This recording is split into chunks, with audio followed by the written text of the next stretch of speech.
We were taking the security real seriously anyway, being an international event. But then once we found out about Boston, we did step it up a notch. We've been working with our partners at the Columbus Bomb Squad, State Highway Patrol, Columbus Police Department, and we decided to bring those entities in because they have the local expertise. While the 7 miles of spiked wrought iron exterior fence, now barred across the top, gained some dubious notoriety months ago, a much more extensive and less visible security plan has been created inside that fence for the President's Cup. Lieutenant Farmer of the Dublin Police Department took me inside 2 on-site command center trailers for a quick peek.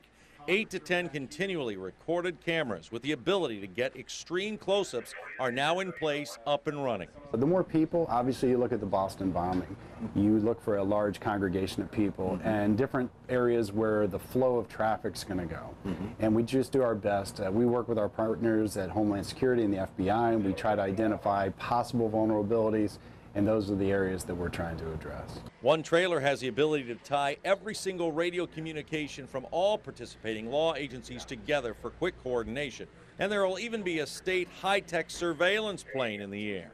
There'll be plenty of human resource as well between Dublin, Columbus, Franklin County, the FBI, Homeland Security. There'll be at least 70 uniformed men and women and non-uniformed men and women moving through the crowd.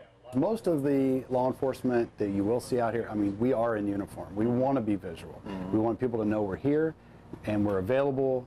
We want them to feel safe, but there is a certain contingent of plainclothes out there as well. Lieutenant Farmer says everyone will be scanned, so be careful what you bring with you. Don't bring even pocket knives or bottle openers. Leave them at home, and in fact, don't plan to pack big.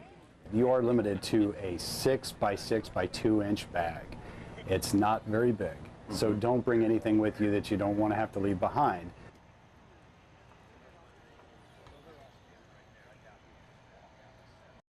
Are you Daniel Hall, Jr.?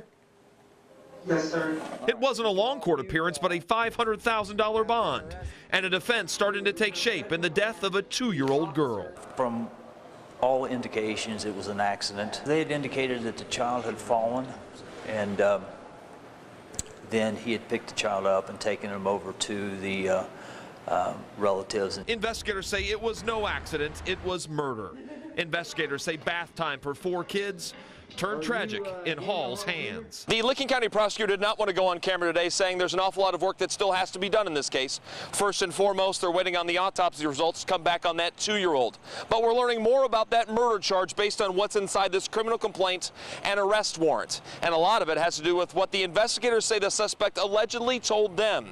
Inside this report, it says the suspect told investigators he became upset with that 2-year-old and shook her to get her to stop crying. Each side will now work separately on building up a defense and strengthening a case. For now, the defense says both families can agree on a few things. I think it's a tragedy for both sides. You know, I know that he loved all the children very much. I got that from not only his family, but the victim's family also. In Licking County, Marcus Thorpe, NBC4. Adult court services upon his release.